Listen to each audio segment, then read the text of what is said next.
کے جھنڈے لگے ہوئے ہیں، نبی کا صدقہ علی کا صدقہ۔ رسول الکریم اما بعد، اعوذ باللہ من الشیطان الرجیم، بسم اللہ الرحمن الرحیم۔ ان اللہ وملائکتہ یصلون علی النبی یا ایھا الذین آمنوا صلوا علیہ وسلموا تسلیما۔ اللهم صل علی سیدنا مولانا محمد وعلی آل سیدنا مولانا محمد وبارک وسلم وصلی علیہ۔ الصلاۃ والسلام علیک یا سیدی یا رسول اللہ وعلی آلک واصحابک یا سیدی یا حبیب اللہ۔ الصلاۃ والسلام علیک یا سیدی یا نور اللہ وعلی آلک واصحابک یا سیدی یا محمد رسول اللہ صلی اللہ علیہ وسلم۔ یا صاحب الجمال و یا سید البشر، من وجهک المنیر لقد نور القمر، لا يمكن الثناء كما كان حقه بعد الهدى بذل الدری قصہ مختصر۔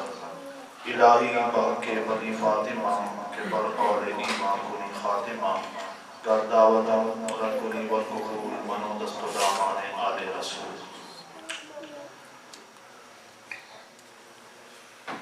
میرے نہایت عزت کے لائق قابل صد تقریب حضرت علامہ مولانا سردار پیر میاں محمد جہانگیر صاحب مدد اللہ علی، معزز سامعین کرام، آپ سے گزارش ہے کہ آپ دوست قریب قریب تشریف لائیں۔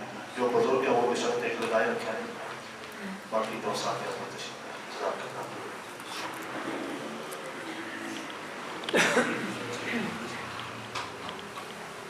آج ہمارا باقاعدہ آغاز جو سے وہ باب الایمان کا ہوگا، پہلا باب، اور پہلا باب ہے ایمان کا۔ آج انشاءاللہ ہم یہ آغاز کریں گے باب الایمان کا۔ اس کی پہلی حدیث، یہ روایت حضرت عمر بن خطاب رضی اللہ تعالیٰ عنہ سے، آپ نے مروی کی۔ حضرت عمر بن خطاب رضی اللہ تعالیٰ عنہ آپ فرماتے ہیں کہ ایک دن میں، بلکہ آپ نے یہ بھی فرمایا کہ ہم کثیر تعداد میں صحابہ بیٹھے ہوئے تھے، آپ کی بارگاہ میں حاضر تھے، اور میں بھی وہاں پہ موجود تھا، حاضر تھا۔ تو ایک شخص آیا ہمارے سامنے نمودار ہوا، اور ہم نے اس شخص کی طرف دیکھا تو اس نے سفید کپڑے پہنے ہوئے ہیں، سفید کپڑے پہنے ہوئے ہیں اور کالے سیاہ بال ہیں، اور ان پر سفر کے آثار بھی نظر نہیں آ رہے تھے، یعنی ان کے چہرے پر سفر کے آثار بھی ہمیں نظر نہیں آ رہے تھے۔ اور قدرتی بات یہ ہے کہ ہم جتنے بیٹھے ہوئے تھے نا، ہم میں سے کوئی بھی نہیں ان کو پہچانتا تھا، ہم میں سے کوئی بھی نہیں ان کو جانتا تھا۔ یہاں تک کہ وہ جب شخص جو آئے جن کے سفید کپڑے تھے، کالے بال تھے، وہ حضور نبی کریم صلی اللہ علیہ وسلم کے سامنے دو زانوں بیٹھے، جس طرح ہم نماز میں تحیات میں بیٹھتے ہیں اس طرح آ کر بیٹھے، اور اتنے قریب آ کر بیٹھے کہ اپنے گھٹنے حضور نبی کریم صلی اللہ علیہ وسلم کے گھٹنوں کے ساتھ مس کر دیا، اتنے قریب آ کر بیٹھے۔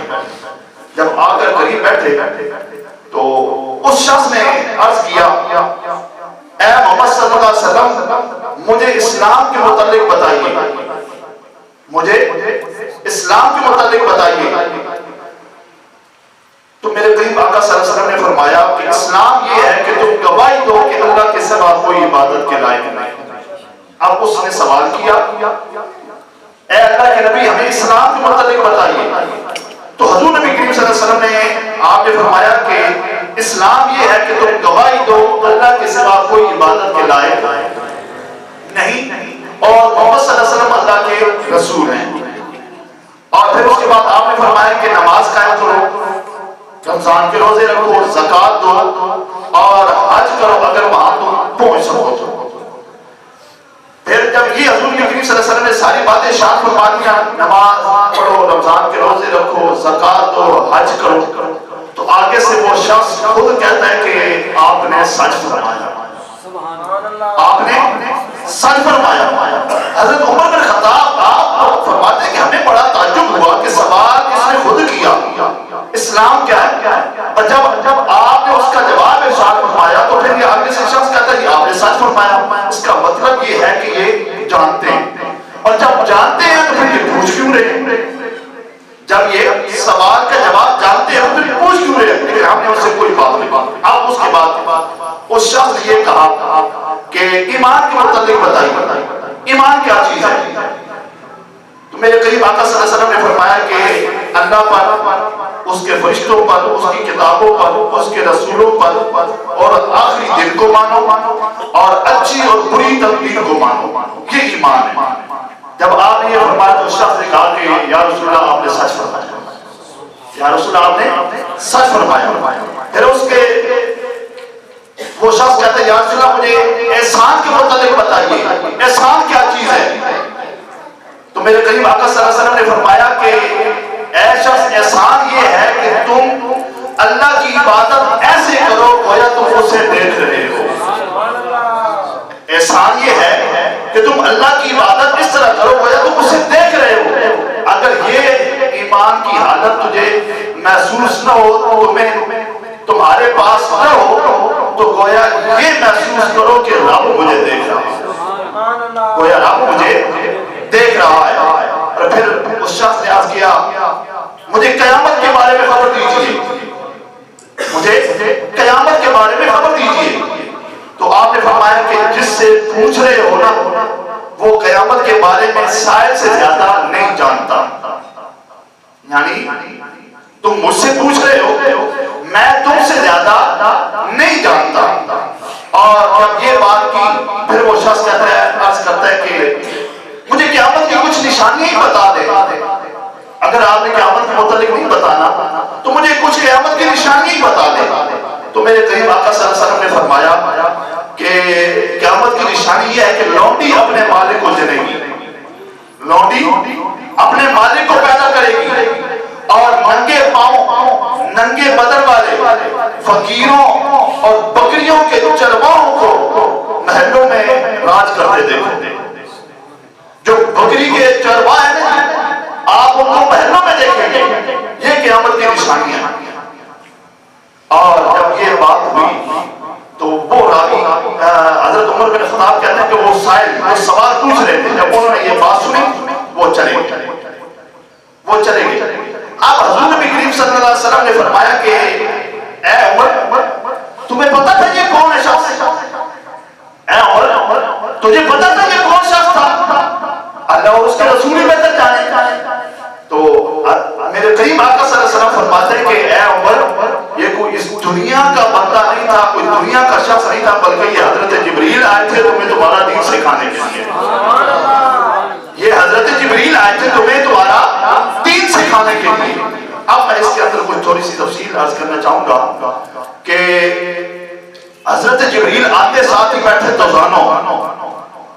دوزانوں بیٹھنے کا مقصد آپ کا یہ تھا کہ یہ آپ حضور صلی اللہ علیہ وسلم کی امت کو یہ سبق سکھانا چاہتے تھے کہ اے میرے محبوب کی امت جب بھی تم دربار رسالت میں آؤ تو دوزانوں ادب کے ساتھ ہو کر بیٹھو۔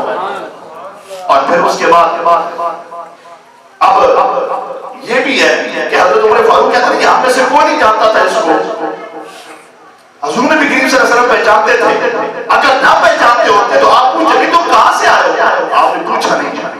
اس کا مطلب یہ ہے کہ حضور نبی کریم صلی اللہ علیہ وسلم ان کو پہچانتے تھے، جانتے بھی تھے۔ اور پھر اس کے بعد انہوں نے پہلی جو بات کی اسلام کے متعلق آپ نے فرما دیا کہ تم گواہی دو اللہ تعالیٰ کے، اس کے رسول صلی اللہ علیہ وسلم کی، اور نماز قائم کرو، زکوٰۃ دو، روزے رکھو، حج کرو، یہ سارا کچھ بتا دیا۔ اور پھر اس کے بعد انہوں نے ایمان کے متعلق پوچھا، ایمان کے متعلق بھی آپ نے بتا دیا۔ اور پھر اسی طرح احسان کے متعلق آپ نے پوچھا یا رسول اللہ احسان کیا ہے؟ آپ نے فرمایا کہ احسان یہ ہے کہ تم اللہ کی عبادت اس طرح کرو کہ گویا تم اسے دیکھ رہے ہو۔ اگر یہ مقام، یہ مرتبہ تمہیں نصیب نہ ہو تو پھر یہ محسوس کرو کہ رب ہمیں دیکھ رہا ہے، رب ہمیں دیکھ رہا ہے۔ اگر ایسی کیفیت دیکھنی ہے کہ ہم رب کو دیکھ رہے ہو تو یہ کیفیت تو پھر حضرت مولا علی شاہ خدا سے کسی نے پوچھا تھا کہ اے علی جن کی آپ عبادت کرتے ہیں، جس رب کے سامنے آپ کبھی اس کو دیکھا بھی ہے یا نہیں؟ کبھی اپنے رب کو دیکھا بھی ہے کہ نہیں؟ تو حضرت مولا علی شیر خدا کو جلال آ گیا. آپ نے فرمایا کہ قسم ہے مجھے اپنے رب کی، علی اس وقت تک نماز کا دوسرا سجدہ کرتا ہی نہیں ہے جب تک اپنے رب کا دیدار نہ کر لے. علی اس وقت تک دوسرا سجدہ کرتا ہی نہیں ہے جب تک اپنے رب کا دیدار نہ کر دے. یہ ہے وہ احسان جس کے متعلق حضور نبی کریم صلی اللہ علیہ وسلم نے فرمایا کہ احسان یہ ہے کہ تم جب اللہ کی عبادت کرو تو گویا یوں محسوس کرو کہ ہم رب کو دیکھ رہے ہیں. اور پھر اس کے بعد آگے یہ فرمایا کہ قیامت کے متعلق جب آپ نے پوچھا حضرت جبریل نے، آپ نے فرمایا کہ میں سائے سے زیادہ نہیں جانتا. یہاں پر علم کی نفی نہیں ہے، یہاں پر یہ نہیں کہا کہ میں جو سر وہ بالکل نہیں جانتا. یہاں پر یہ نہیں فرمایا، بلکہ آپ نے یہ فرمایا کہ جب قیامت کے بارے میں فرمایا تو آپ نے فرمایا کہ قیامت کے بارے میں شاید سے زیادہ خبردار نہیں ہے. اب اس کا یہ ہے کہ یہاں پر آپ نے نفی نہیں کی علم کی، مجھے پتہ ہی کچھ نہیں ہے، لیکن آپ نے بتایا اس لیے نہیں، پتہ تھا سب کچھ، بتایا اس لیے نہیں کہ اے جبریل یہاں پر لوگوں کا مجمع لگا ہوا ہے. اور تو جو قیامت کا دن ہے نا، یہ اللہ کے رازوں میں سے ایک راز ہے، اللہ کے رازوں میں سے ایک راز ہے. اب یہاں پر نہیں بتانا، یہاں پر اللہ کے راز کو فاش نہیں کرنا. تو پھر حضرت جبریل بھی رک گئے، آپ نے بھی کوئی بات نہیں. اور پھر جب آگے حضرت جبریل نے یاد کی یا اس نے پھر ہمیں قیامت کی نشانی ہی بتا دے. آپ نے فرمایا کہ قیامت کے دن لوٹی، قیامت کی نشانی یہ ہے کہ لوٹی اپنے مالک کو جلے گی. اس کا مطلب یہ ہے کہ قیامت کے نزدیک قیامت کی نشانیوں میں سے یہ نشانی ہوگی کہ بیٹا نافرمان ہوگا ماں کا، بیٹا نافرمان ہوگا، اور بیٹا اپنے ماں کے ساتھ ایسا سلوک کرے گا، ایسے جھگڑے کرے گا جس طرح مالک اپنی لوڈی کے ساتھ کرتا ہے، جس طرح مالک اپنی لوڈی کے ساتھ کرتا ہے. تو حضور نبی کریم صلی اللہ علیہ وسلم نے فرمایا کہ بس یہ سمجھو کہ جب بچہ بیٹا نافرمان ہو جاتا ہے ماں کا تو وہ اس طرح سلوک کرتا ہے ماں کے ساتھ جس طرح مالک لوڈی کے ساتھ کرتا ہے. تو میرے قریب آقا صلی اللہ علیہ وسلم نے فرمایا کہ یہی ہے کہ لوڈی جو سی ہے وہ اپنے مالک کو جان رہی ہے، لوڈی اپنے مالک کو پیدا کر رہی ہے. یہ قیامت کی نشانی میں سے نشانی ہے. پھر آگے دوسری نشانی یہ فرمائی کہ قیامت کی نشانی یہ ہے کہ بکری چرانے والے، ننگے پاؤں والے، ننگے بدن والے، جس کو کوئی علم نہ ہوگا وہ سردار بن جائیں گے، وہ بہنوں میں راج کریں گے، ان کے ہاتھوں میں حکومت دے دی جائے گی. یہ قیامت کی نشانی میں سے نشانی ہے، یہ قیامت کی نشانیوں میں سے نشانی ہے. تو اب ایک اور جو بات بیچ میں حضور نبی کریم صلی اللہ علیہ وسلم نے پوچھا گیا جی ایمان کیا ہے؟ آپ نے فرمایا کہ ہر بری تقدیر، ہر اچھی تقدیر کو مانو. اب ہر بری تقدیر، ہر اچھی تقدیر یہ اللہ تعالیٰ کی طرف سے ہے. اور یہاں پر یہ مراد ہے کہ بری تقدیر، تقدیر دو قسم کی ہے، تقدیر مبرم اور تقدیر معلق. تقدیر مبرم وہ ہے جو اللہ تعالیٰ نے لکھ دیا بندے کے بارے میں، وہ ہو کر ہی رہے گا، تقدیر مبرم.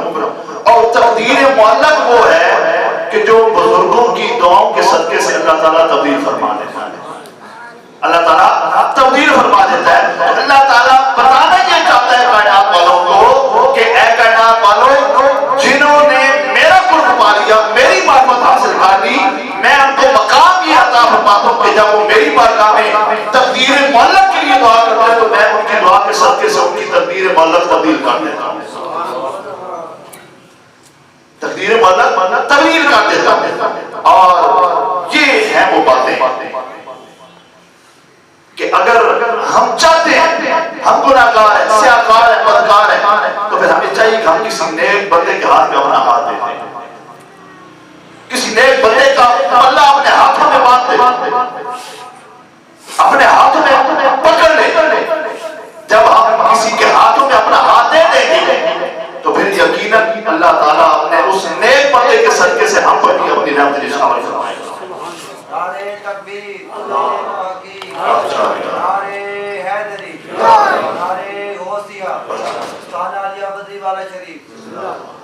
اب دوسری حدیث پاک ہے کہ وعن ابن عمر رضی اللہ تعالی عنہ قال قال رسول اللہ صلی اللہ علیہ وآلہ وسلم بني الاسلام على خمس شهادة ان لا اله الا الله وان محمدا عبده ورسوله واقام الصلاة وايتاء الزكاة والحج وصوم رمضان متفق علیہ.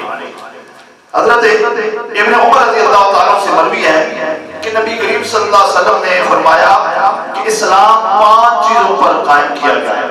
اسلام کے رکن کتنے ہیں؟ 5. اسلام 5 چیزوں پر قائم کیا گیا ہے. پہلا رکن کلمہ، یعنی اللہ تعالیٰ کو ماننا کہ اس کے سوا کوئی عبادت کے لائق نہیں، اور حضور صلی اللہ علیہ وسلم اللہ کے بندے اور آخری رسول ہیں.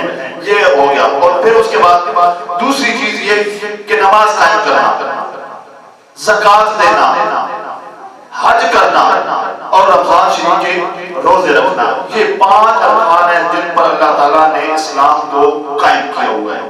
اور پھر آگے تیسری حدیث پاک ہے کہ وعن ابی ہریرہ رضی اللہ تعالیٰ عنہ قال رسول اللہ صلی اللہ علیہ وسلم الایمان بضع وسبعون شعبۃ فافضلوها قول لا الہ الا اللہ وادناها اماطۃ الاذى عن الطریق والحیاء شعبۃ من الایمان متفق علیہ. حضرت ابو ہریرہ رضی اللہ تعالیٰ عنہ سے مروی ہے کہ نبی کریم صلی اللہ علیہ وسلم نے فرمایا کہ ایمان کی چند اور 70 شاخیں ہیں. ایمان کی کتنی شاخیں ہیں؟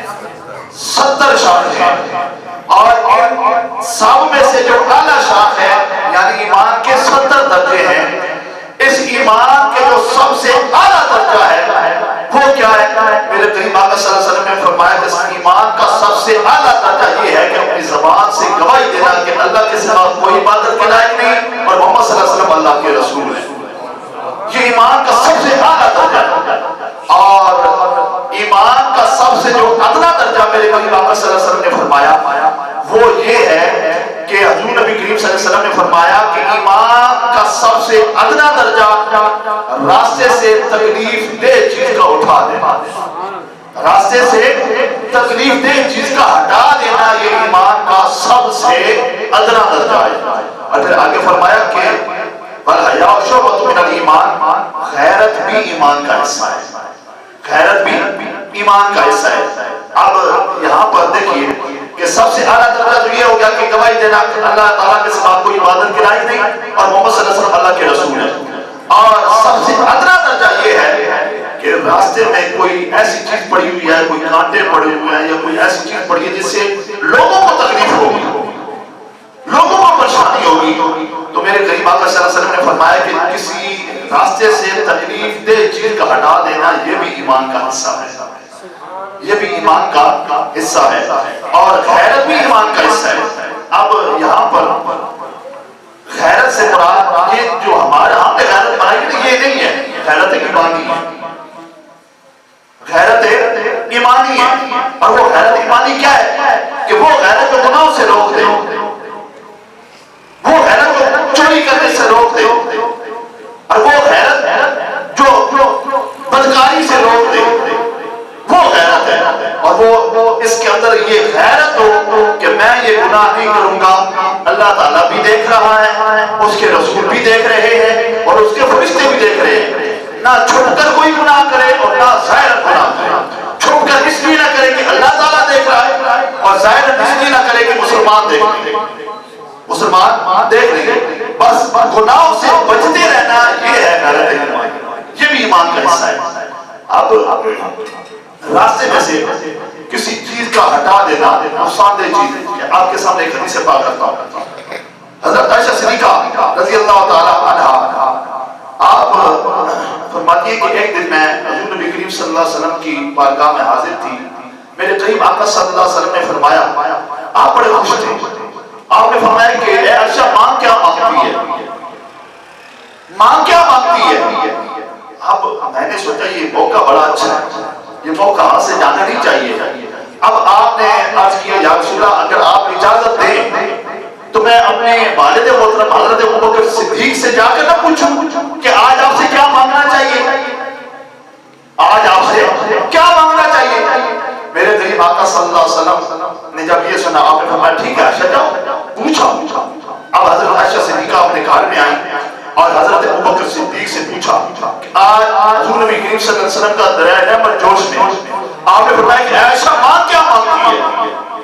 ماں کیا مانگتی ہے؟ تو اے ابا جان میں آپ سے پوچھنے کے لیے آئی ہوں کہ آج کیا مانگنا چاہیے؟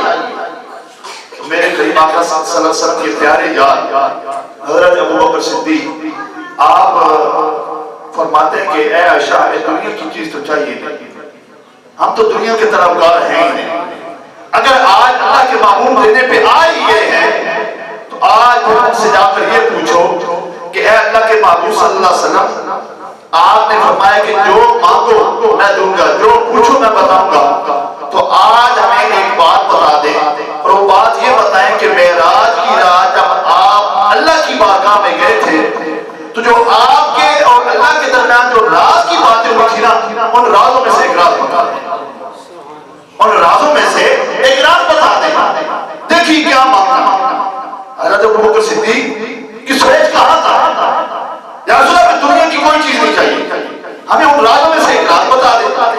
اب حضرت عائشہ صدیقہ دوڑتی ہوئی آئی تو یا رسول اللہ صلی اللہ علیہ وسلم میرے ابا جان نے فرمایا کہ اگر آج آپ دینے پہ آئے گئے، آج آپ کا دریا رحمت جوش میں ہے، تو پھر ہمیں یہ بتائیں کہ معراج کی رات جو آپ کے درمیان اور اللہ کے درمیان جو راز کی باتیں ہوئی تھی ان رازوں میں سے ایک راز بتا دیں، ایک راز بتا دیں۔ اب حضور نبی کریم صلی اللہ علیہ وسلم جب یہ سنا تو آپ خاموش ہو گئے، کیوں؟ یہ تو رب کے ساتھ وعدہ تھا کہ وہ راز کسی کو نہیں بتانا، اور میں نے کہہ بھی دی ہے اے عائشہ مانگ کیا مانگتی ہے، پوچھ کیا پوچھتی ہے۔ جب آپ خاموش ہوئے تو اللہ تعالیٰ نے وحی بھیجی، حضرت جبریل حاضر ہو گئے، یا رسول اللہ صلی اللہ علیہ وسلم اللہ تعالیٰ فرماتا ہے کہ اے میرے معبود اگر آج آپ نے اپنی زبان سے کہہ دیا تو آج آپ ایک راہ سے پردہ اٹھائیں، آج آپ ایک راہ سے پردہ اٹھا دیں۔ جب میرے قریب آقا صلی اللہ علیہ وسلم نے یہ سنا کہ اللہ تعالیٰ کی طرف سے اجازت مل گئی تو آپ میرے قریب آقا صلی اللہ علیہ وسلم نے فرمایا کہ اے عائشہ سن، گفتگو تین قسم کی ہوئی تھی معراج کے رات۔ ایک وہ جو ہر بندے کو جا کر احکامات بتا دیں، یعنی نماز کا حکم، روزے کا حکم اور اس طرح کے احکامات، یہ سب کے لیے تھے۔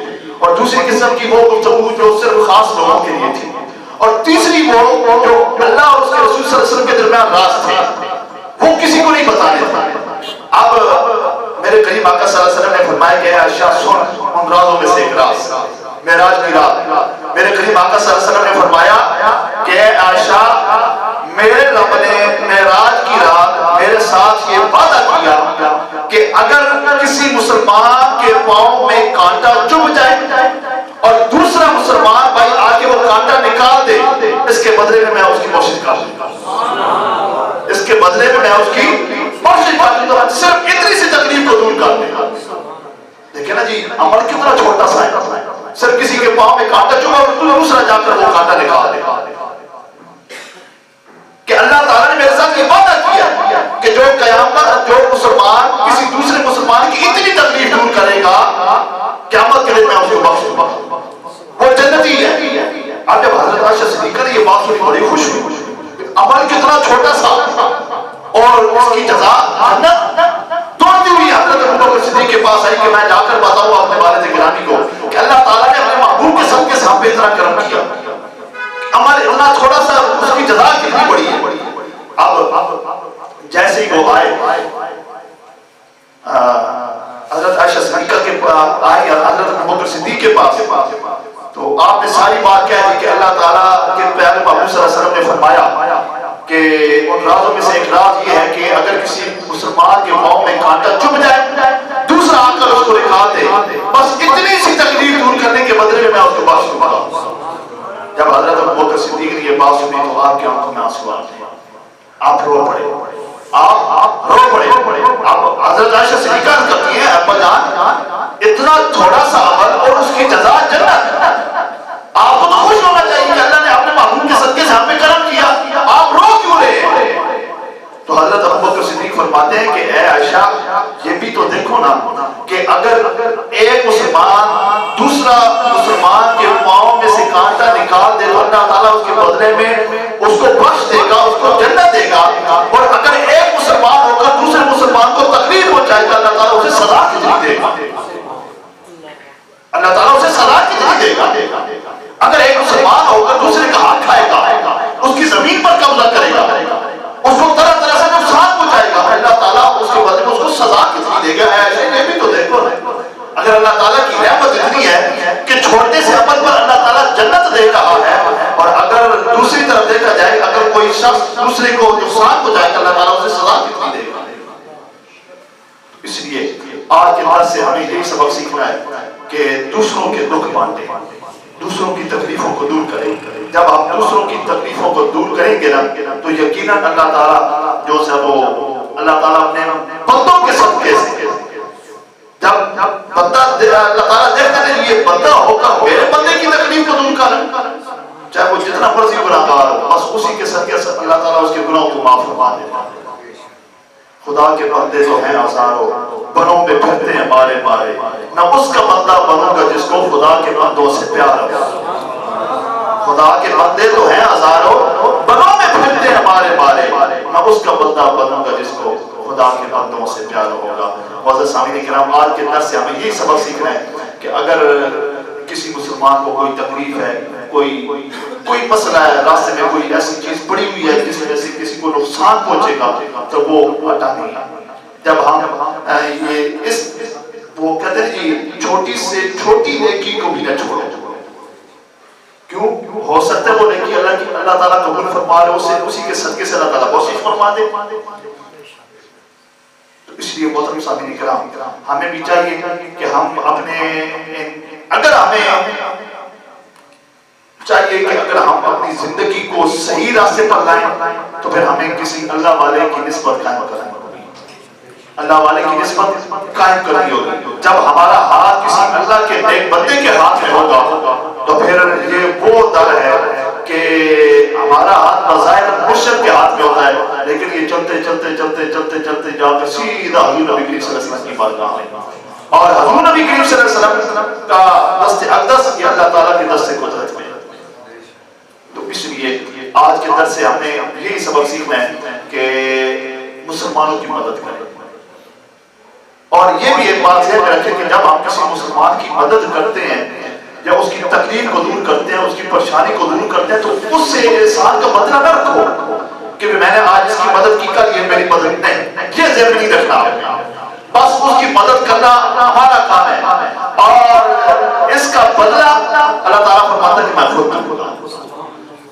جب ہم کسی کے ساتھ احسان کرتے ہیں تو اس کا بدلہ، احسان کا بدلہ اس بندے سے امید نہ رکھیں بلکہ اللہ تعالیٰ پہ چھوڑ دیں۔ مولا کہ میں نے تیری خاطر اس کے لیے کیا تھا، اس کی پریشانی دور کی، اس کی مدد کی، مولا اب اس کا بدلہ میں نے تیرے سے لیا۔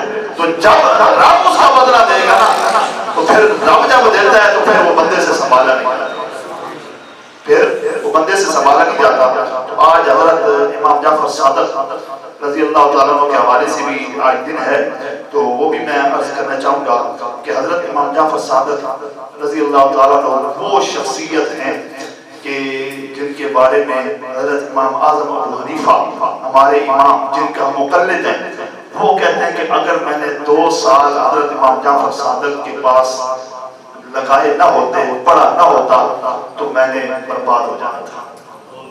حضرت امام جعفر صادق آپ کی شخصیت اتنی بڑی ہے کہ حضرت امام اعظم ابو حنیفہ جیسے ہیں۔ آپ کہتے ہیں کہ اگر میں نے جو امام جعفر صادق کے بارگاہ میں 2 سال تک گزارے ہوتا ہے میں تباہ ہو جانا ہوتا، میری زندگی ختم ہو جانی تھی۔ اور حضرت امام جعفر صادق آپ وہ شخصیت ہیں کہ آپ کے پردادا جو ہے وہ حضرت علی ہیں اور پردادا جو ہے وہ حضرت ابوبکر صدیق ہے۔ دیکھیے کتنی بڑی سعادت کی بات ہے جی، پردادا حضرت ابوبکر صدیق اور جو ہے وہ پردادا جو ہے وہ حضرت مولا علی شیر خدا، اور اس سے بڑھ کر اور کیا ہو سکتا ہے کہ جہاں پر رسالت کا فیض، جہاں پر صداقت کا فیض اور جہاں پر ولایت کا فیض جس شخصیت پر آ کر اکٹھا ہوتا ہے اسے امام جعفر صادق کہتے ہیں، اسے حضرت امام جعفر صادق کہتے ہیں۔ یہ کوئی عام سی شخصیت نہیں ہے، یہ کوئی عام سی شخصیت نہیں ہے۔ اور آپ کے بارے میں آتا ہے کہ آپ نے بڑی عبادت کی، بڑی عبادت کی، اتنی عبادت کی، اتنی عبادت کی، گویا آپ کئی راتیں نہیں سوتے تھے۔ اور آپ اللہ کے مقبول بندے کیوں نہ ہوتے کہ جس طرح میں نے پہلے عرض کیا کہ جہاں پر 3 فیض آ کر اکٹھے ہوں، جس ہستی کے اندر 3 دریا آ کر اکٹھے ہو جائیں، 3 فیض اکٹھے ہو جائیں، تو پھر وہ شخصیت کیوں نہ کمال کی؟ اس لیے حضرت امام جعفر صادق سے کسی نے پوچھا کہ آپ کو صادق کیوں کہتے ہیں؟ آپ نے فرمایا کہ مجھے صادق اس لیے کہتے ہیں کہ میرے پردادا حضرت ابوبکر صدیق ہے۔ آپ نے فرمایا مجھے صادق اس لیے کہتے ہیں کہ میرا رشتہ، میرا جو سے پردادے وہ حضرت ابوبکر صدیق ہے۔ اور حضرت امام جعفر صادق کیا فرماتے ہیں؟ آپ نے فرماتے ہیں مجھے 2 شفاعتوں پر امید ہے۔ پہلی شفاعت یہ کہ قیامت کے دن حضرت مولا علی حضور نبی کریم صلی اللہ علیہ وسلم تو کریں گے۔ حضرت امام جعفر صادق فرماتے ہیں کہ پہلی شفاعت یہ کہ قیامت کے دن ہماری شفاعت حضرت مولا علی شیر خدا کریں گے، کیوں کہ وہ ہمارے پردادا ہیں۔ اور پھر آپ فرماتے ہیں کہ دوسری شفاعت یہ کہ دوسری شفاعت کی امید میں حضرت ابوبکر صدیق کی ذات پر رکھتا ہوں، کیوں کہ قیامت کے دن وہ بھی ہماری سفارش کریں گے، کیوں کہ وہ ہمارے پردادا ہیں، وہ ہمارے پردادا ہیں۔ تو حضرت جعفر صادق کہتے ہیں کہ مجھے تو قیامت کے دن 2 شفاعتوں کی امید ہے۔ تو اللہ تعالیٰ کی پاک بارگاہ میں دعا ہے کہ اللہ رب العالمین ہم سب کو ان نیک بندوں کے نقش قدم پر چلنے کی توفیق عطا فرمائے اور نیک ہستیوں کے نقش قدم پر چلنے کی توفیق عطا فرمائے۔ آپ جس طرح آج تشریف لائے ہیں، میں اعلان کرتا ہوں کہ آپ ہر جمعرات اسی طرح تشریف لائے کریں۔ اور دوسرا یہ بھی ہے کہ ہر جمعہ آستانہ کے بدلی والا ہر جمعہ بعد از نماز مغرب وہاں پہ بھی درس قرآن پاک ہوتا ہے، تو جو آسانی سے جا سکے وہاں پہ بھی ضرور حاضری دیا کریں۔ کیوں کہ درس قرآن یا درس حدیث کی وہ محفل ہوتی ہے کہ جو بندہ اس محفل میں حاضر ہو جاتا ہے اسے 1000 رکعت نفل پڑھنے کا ثواب عطا ہوتا ہے، اسے 1000 نفل۔ ویسے تو وہ شاید ہو سکتا ہے ہم ساری زندگی میں نہ پڑھیں 1000 نفل، یہ تو ہو ہی نہیں سکتا کہ ہم پڑھیں، ہمارے پاس ٹائم ہی نہیں۔ لیکن اگر ہم ہر جمعہ درس قرآن پاک کی محفل میں، درس حدیث کی محفل میں حاضری دے دیں، اس سے بھی آدھے گھنٹے کی پونے گھنٹے کی محفل ہوتی ہے، تو اگر ہم اس میں حاضری دے دیں تو اللہ تعالیٰ اس محفل کے صدقے سے اللہ تعالیٰ 1000 محفل کا ثواب عطا فرمائے۔ اللہ تعالیٰ کی پاک بارگاہ میں دعا ہے کہ اللہ رب العالمین ہم سب کو کثرت کے ساتھ ان نیک محفلوں میں شرکت کرنے کی توفیق عطا فرمائے۔ واخر دعوانا کرم کے جھنڈے لگے ہوئے ہیں، نبی کا صدقہ، علی کا صدقہ۔